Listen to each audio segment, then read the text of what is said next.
Everyone, welcome to my channel. So आज हम इस वीडियो में बात करेंगे कुछ इंपॉर्टेंट टॉपिक्स की और कुछ क्वेश्चंस जो बहुत इंपॉर्टेंट एंड रिपीटेड हैं। बी और बीकॉम वाले बच्चों के लिए भी वीडियो काफ़ी ज़्यादा इंपॉर्टेंट होने वाली है, चाहे वो स्टूडेंट डीयू के हैं, एसयूएल के या एनसीवेब के हैं। ठीक है, तो ये वीडियो काफ़ी हेल्पफुल होगी और अपना फीडबैक ज़रूर शेयर करना। ठीक है, स्टार्ट करते हैं।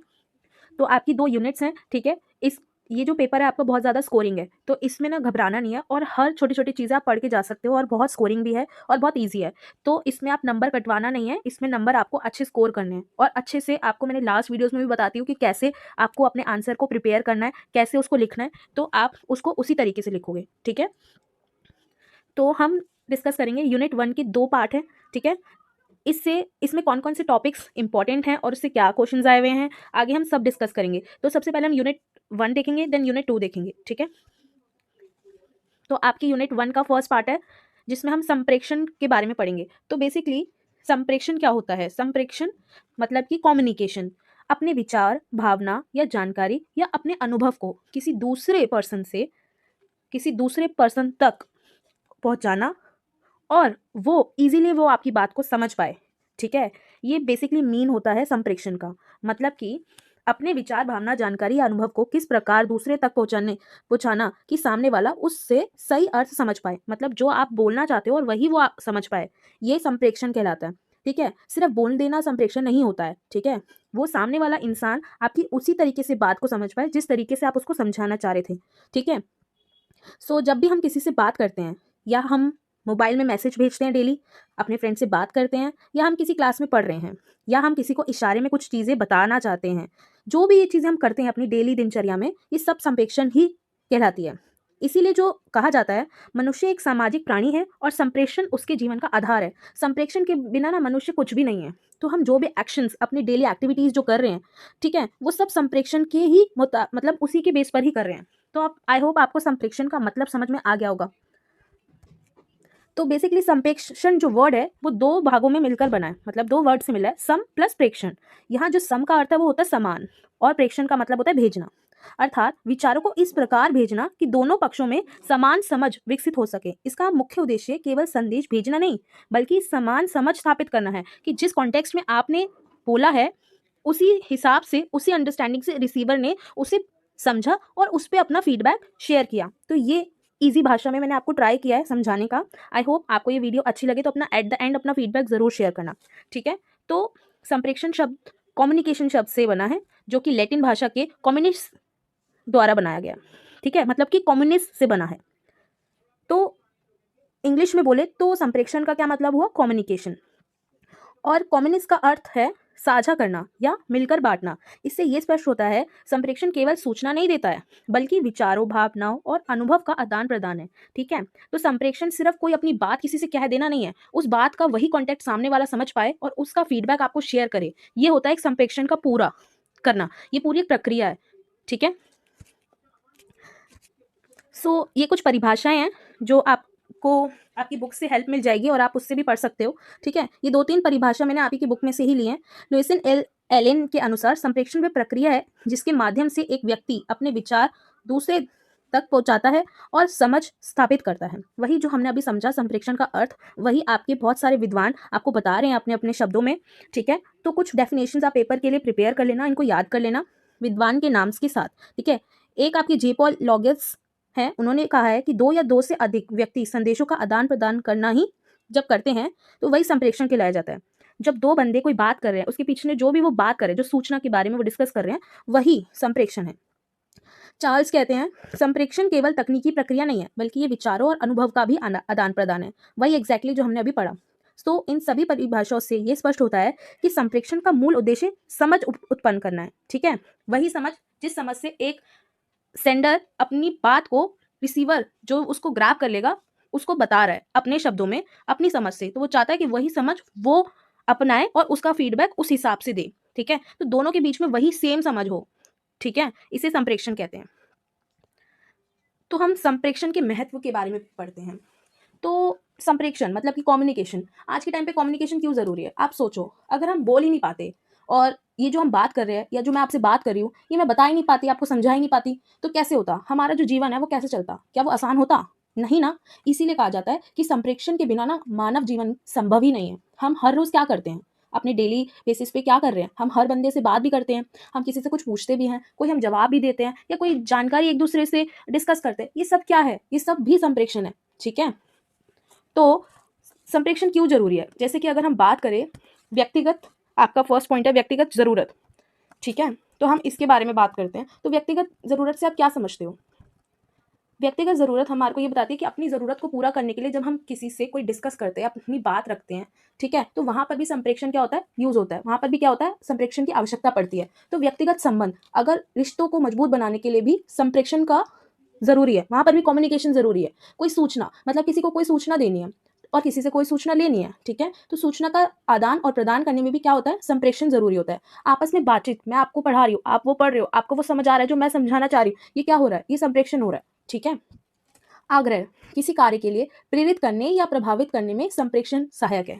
ठीक है, आई होप आपको अच्छे से ये समझ आए और आप अपने पेपर को अच्छे से लिख के आओ। 6 पार्ट है आपका मनोरंजन। मनोरंजन करने में भी मतलब आपका तो संप्रेषण बहुत यूजफुल है। तो ये थे कुछ इंपॉर्टेंस कम्युनिकेशन की। ठीक है, ये मैंने आपको सिर्फ शॉर्ट बता रही हूँ कि आपको पता चले कि इसमें क्या क्या चीज़ें आप लिख सकते हो और इसको अपनी लैंग्वेज में एक सही तरीके से पेपर को कैसे अटेम्प्ट करके आ सकते हो अगर इससे कोई क्वेश्चन आए। ठीक है, अब नेक्स्ट पार्ट देखते हैं, संप्रेषण के तत्व, कम्युनिकेशंस के एलिमेंट्स। अब मान लो कोई जो मशीन होती है, फॉर एग्जाम्पल, वो भी एक अलग अलग भागों से मिलकर बनती है ना, मतलब उसमें बहुत सारे अलग अलग पार्ट्स होते हैं ना, तब जाके वो एक मशीन बनती है। ठीक है ना? तो अब क्या है, कम्युनिकेशन के भी बहुत सारे तत्व हैं जिनको मिला के कम्युनिकेशन बना है। ठीक है, अगर इनमें से कोई भी एक भी तत्व ठीक नहीं हो या काम ना करे तो क्या कम्युनिकेशन क्या होता है, काम ही नहीं कर पाएगा, वो सफल ही नहीं हो पाएगा। कोई मशीन का कोई पार्ट खराब हो जाता तो वो नहीं चलती ना। वैसे ही कम्युनिकेशन का भी कोई पार्ट अगर वो प्रॉपरली नहीं प्ले करता अपना रोल, तो संप्रेषण जो आपका कम्युनिकेशन है वो पूरा हो ही नहीं पाएगा, उसकी जो प्रक्रिया है वो अधूरी ही रहेगी। फॉर एग्जाम्पल, संप्रेषक जो ये तत्व हैं, हम इसकी डिस्कस करते हैं। संप्रेषक वह व्यक्ति होता है जो संदेश भेजता है, उसी के मन में सबसे पहले विचार उत्पन्न होता है, वह तय करता है कि वह क्या कहना चाहता है और किससे कहना चाहता है और कैसे कहना चाहता है। ठीक है, जैसे कि शिक्षक जब पढ़ाते हैं तो शिक्षक क्या कर रहा है, संप्रेषक होते हैं। क्या होते हैं वो, संप्रेषक। अब फॉर एग्जाम्पल, अब नेक्स्ट है आपका तत्व संदेश। संदेश कौन होता है, संदेश वह जानकारी होती है, वह जानकारी होती है जिसे भेजा जा रहा है, मतलब ये विचार है, वो भावना है जो एक शिक्षक अपनी द्वारा आप लोगों को पढ़ा रहा है, जो अपनी तरीके से आपको समझाना चाहता है। तो ये क्या है, अपने विचारों का सूचना, भावना या निर्देश, कुछ भी हो सकता है संप्रेषण, संदेश में वो कुछ भी हो सकता है। अगर मैं उदाहरण बोलूँ तो जैसे कि कल परीक्षा होगी, तो ये क्या है, ये एक संदेश है। ठीक है, तो संदेश कुछ भी हो सकता है, कोई भी विचार हो सकता है, कोई भी सूचना हो सकती है, कोई भी भावना हो सकती है। ठीक है, कोई भी जानकारी हो सकती है। अब बात करते हैं तीसरा तत्व, माध्यम। माध्यम वह साधन है जिसके द्वारा संदेश भेजा जाता है। यह हो सकता है बोलकर या लिखकर, मोबाइल से, ईमेल से, या किसी भी सोशल मीडिया प्लेटफॉर्म जो हैं, किसी भी तकनीकी साधन से। ठीक है, अगर माध्यम सही नहीं होगा ना, तो संदेश क्या होगा, सही ढंग से पहुंचेगा ही नहीं। तो फिर क्या होगा, ये जो संप्रेषण की प्रक्रिया है वो अधूरी रह जाएगी। अब बात करते हैं आपकी नेक्स्ट तत्व की, ग्राही लक्ष्य। ग्राही वह व्यक्ति है जो संदेश को प्राप्त करता है। यदि वह संदेश को सही तरीके से, सही अर्थ में समझ ले, तो मान लो यहीं पर संप्रेषण क्या हुआ, सफल हो गया। जिस कॉन्टेक्स्ट में एक संप्रेषक ने अपना बात को रखा था और वही ग्राही ने उसको ग्रैब कर लिया और उसी समझ से समझ लिया, तो यहाँ पर क्या हो गया, संप्रेषण की प्रक्रिया पूरी हो गई। ठीक है, जैसे कि मैं आपको ये चीज़ बता रही हूँ और आप ये बात समझ लोगे और आप वो सुन रहे हो, तो ये क्या है, ये इसी का एक एग्जाम्पल है। अब आपका आ गया फीडबैक। फीडबैक वह प्रतिक्रिया है जो ग्राही देता है, इससे पता चलता है कि संदेश समझ आया या नहीं। जिस कॉन्टेक्स्ट में मैंने आपको बोला, क्या आपको ये मेरी वीडियो समझ में आई, तो अपना फीडबैक ज़रूर देना। और अगर आप मुझे फीडबैक देते हो तो हाँ जी मैम समझ आई और मुझे अच्छी लगी और मैं चाहती हूँ कि मेरा नेक्स्ट पार्ट भी आप ज़रूर डालो, तो ये क्या आपका एक फीडबैक है कि मैं जो आपको बताना चाह रही थी वही चीज़ आपको समझ में आई और उसी पे अपने आपने फीडबैक दिया। ठीक है, संप्रेषण की प्रक्रिया क्या होती है, संप्रेषण एक लगातार चलने वाली क्या है, एक प्रक्रिया है। ये प्रक्रिया कैसे चलती है, सबसे पहले विचार, किसी व्यक्ति के मन में एक विचार आया, जैसे अभी हमने डिस्कस किया, फिर क्या होता है, वह विचार को क्या करता है, या तो बोलकर बताएगा या लिखकर बताएगा, है ना। ठीक है, फिर क्या हुआ, माध्यम, जिस भी संदेश द्वारा, वो माध्यम द्वारा वो भेजा जा रहा है, जैसे बोलकर, लिखकर, मोबाइल से, ईमेल से या किसी भी थ्रू, ये क्या हुआ, माध्यम हुआ। फिर श्रोता, सामने वाला व्यक्ति उसे सुन रहा है या पढ़ रहा है या उसको समझ आ रहा है, ठीक है, और उस पर प्रतिक्रिया कर रहा है, मतलब कि जवाब दे रहा है, तो ये क्या है, ये एक प्रक्रिया है। ये प्रक्रिया क्या हुई, कंप्लीट हो जाती है अगर वो अपना फीडबैक दे रहा है। ठीक है, तो ये एक संप्रेषण क्या है, ये प्रक्रिया है, ये जीवन भर चलती रहेगी और हर जगह संप्रेषण की बहुत ज़रूरत है।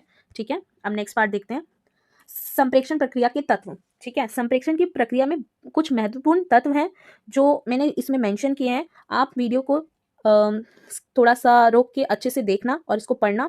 ठीक है, ये काफ़ी हेल्पफुल है और इससे क्वेश्चंस भी आते हैं। तो मैं आपको थोड़ा सा एक्सप्लेन कर देती हूँ। जैसे वक्ता या स्रोत, ठीक है, वाक क्षमता या अभिव्यक्ति का कौशल, संदेश, माध्यम, ठीक है, प्राप्तकर्ता, संदेश पाने वाला, अनुक्रिय या प्रतिक्रिय, संदर्भ, जीवन के प्रति वक्ता और श्रोता का दृष्टिकोण, वक्ता और श्रोता का जीवन मूल्य। तो ये सारी क्या है, कुछ इंपॉर्टेंट तत्व हैं। जैसे कि हर संदेश किसी ना किसी स्रोत से शुरू होता है। ठीक है, जो हमने अभी डिस्कस किया ना, उसी को थोड़ा सा इलेबोरेट करके मैंने लिखा है। आप इसको एक बार पढ़ लोगे तो आपको बहुत ईजिली समझ में आ जाएगा। ठीक है, तो मैं आगे बढ़ती हूँ। संप्रेषण और संचार तथा संप्रेषण के विविध आयाम। संप्रेषण और संचार की शुरुआत मानव समाज के साथ ही हुई। ठीक है, जब से मनुष्य ने अपनी बात दूसरों तक पहुंचाना शुरू की, तभी से संचार शुरू हो गया। ठीक है, संचार केवल जानकारी देना नहीं है, ये लोगों को आपस में जोड़ने की प्रक्रिया भी है। संप्रेषण और संचार में कोई ज़्यादा डिफरेंस नहीं होता। ठीक है, उसका इंग्लिश में भी मीनिंग कम्युनिकेशन ही होता है। ठीक है, कहीं संप्रेषण लिखा होता है, कहीं संचार लिखा होता है। ठीक है, समाज में परिवार, स्कूल, कार्यालय, मीडिया, सब जगह संचार होता है। ठीक है, अगर संचार नहीं होगा तो समाज आगे कैसे बढ़ेगा। हमें हर दिन, हर समय, हर टाइम ना संचार की ही ज़रूरत पड़ती है। मैं आपसे बातचीत कर पा रही हूँ, ये क्या है, ये संचार का ही तो माध्यम है। संदेश भेजना, समाचार सुनना, इशारे से समझना, ये सब संप्रेषण के ही रूप है। ठीक है, संप्रेषण के बारे में तो मैंने आपको बहुत अच्छे से समझाया भी है। अब थोड़ा सा संचार का भी देखते हैं। जो संचार शब्द है वो संस्कृत के चर धातु से बना है, जिसका अर्थ होता है चलना या फैलना। ठीक है, इसका मतलब होता है ज्ञान और विचारों का एक व्यक्ति से दूसरे तक पहुंचना। ठीक है, और वही मैंने कहा कि इसका अंग्रेजी में मतलब भी कम्युनिकेशन होता है, इसे कम्युनिकेशन कहते हैं। ये भी लैटिन शब्द कम्युनिस से बना है, जिसका अर्थ है साझा करना। ठीक है, आपको मैंने संप्रेषण के बारे में भी बताया और संचार के बारे में भी बताया। अब संप्रेषण और संचार का क्या संबंध है, दोनों शब्दों का मैंने बताया आपको कि लगभग समान अर्थ में उपयोग होता है। ठीक है, पर अगर हम सरल शब्दों में समझे तो संप्रेषण का मतलब होता है सही समझ बनाना। जब एक पर्सन दूसरे पर्सन से बात कर रहा है तो उन दोनों की जो समझ है वो एक समान हो। ठीक है, और जो संचार है उसका मतलब होता है विचारों का प्रवाह। ठीक है, उसका फैलना, विचारों का फैलना। ठीक है, फ्लो, दोनों एक दूसरे से जुड़े ही हैं।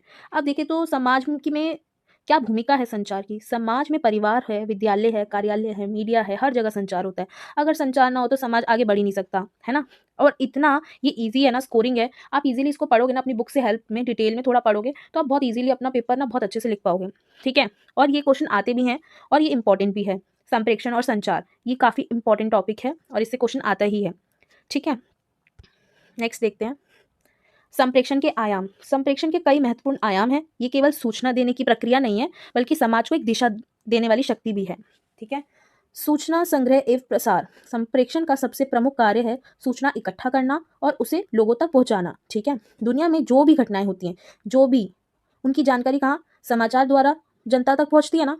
आज सूचना को शक्ति माना जाता है। जिसके पास अधिक और सही जानकारी होती है वह अधिक प्रभावशाली होता है। चाहे वो रेडियो के माध्यम से हो, टीवी के माध्यम से हो, इंटरनेट, मोबाइल, ये सभी क्या है, सूचना, जो कि सूचना का माध्यम ही है ना ये भी सब। ठीक है, तो इसमें मैंने बहुत सारे पॉइंट्स मेंशन किए हैं जो आप ही की बुक में से ही मैंने उठाए हैं और उसको थोड़ा सा इजी लैंग्वेज में आपके सामने रखा है, सो दैट कि आप पेपर की तैयारी अच्छे से कर पाओ और इजीली समझ लो कि किस पॉइंट में हम क्या लिख सकते हैं और क्या उसका मतलब है। ठीक है, और आपको का जो पेपर है वो इजीली और अच्छे से हो जाए। ठीक है, तो आप इन सभी पॉइंट्स को थोड़ा सा पढ़ लेना। ठीक है, और ये बहुत इजी हैं। जैसे कि मनोरंजन एवं संप्रेषण, संचार का एक महत्वपूर्ण आयाम है ना मनोरंजन। टीवी है, फिल्म है, नाटक, गीत आदि, ये क्या है, सब मनोरंजन के ही माध्यम है। लेकिन ये भी ध्यान रखना जरूरी है कि मनोरंजन जो हो वो सकारात्मक हो। नेगेटिविटी वाला कोई भी मनोरंजन नहीं कहलाया जाता। अच्छा मनोरंजन तनाव कम करता है, जबकि गलत सामग्री नकारात्मक प्रभाव डाल सकती है ना। तो हमारे को उसकी पॉजिटिव और नेगेटिव दोनों का ख्याल रखना चाहिए। हमारे लिए पॉजिटिव हमेशा पॉजिटिविटी ही लाएगा और नेगेटिव हमेशा नेगेटिविटी ही ला सकेगा, और इसके अलावा कुछ नहीं। तो हमेशा थोड़ा पॉजिटिविटी की तरफ ही जाओ, नेगेटिविटी को थोड़ा सा दूर रखो और उससे प्रभाव अपने ऊपर मत लाओ। शिक्षा प्रदान करना, संचार माध्यम शिक्षा का भी कार्य है ना। जब कई शिक्षक कार्यक्रम टीवी, रेडियो और इंटरनेट पर उपलब्ध हैं, जैसे मैं आपको यहाँ पर इंफॉर्मेशन बता रही हूँ या पढ़ा रही हूँ या आपके साथ ये मैं शेयर कर रही हूँ, तो ये भी तो एक माध्यम है। शिक्षा का ही तो माध्यम हुआ ना। ये लोगों को जागरूक करता है, शिक्षित बना रहा है। ठीक है, स्वास्थ्य, पर्यावरण, सामाजिक मुद्दों पर भी जानकारी देकर समाज को सुधारने में मदद करते हैं। ठीक है, अब हम जो नेक्स्ट पार्ट है वो जल्दी लेके आएंगे। ठीक है, आई होपफुली मैं होपफुली मैं आपको कल शेयर कर दूंगी, एंड उसी में आपके जो भी इंपॉर्टेंट एंड रिपीटेड क्वेश्चंस होंगे वो भी शेयर करूंगी, ठीक है, उसी में। सो अगर आपको ये पार्ट 2 चाहिए तो प्लीज़ आप शेयर करना, अपना फीडबैक कमेंट भी करना, एंड टेलीग्राम चैनल पर मैं इसकी पीडीएफ शेयर कर दूंगी, तो आप ये पीडीएफ वहाँ से देख सकते हो। और प्लीज़ सब्सक्राइब करो मेरे चैनल को, एंड लाइक एंड शेयर ज़रूर करा करो, एंड प्लीज़ फीडबैक अपना ज़रूर देना, ठीक है, कि आपको वीडियो कैसी लगी, क्या आपको ऐसी वीडियो अच्छी लगती है, ठीक है। So best of luck for the exam, bye bye.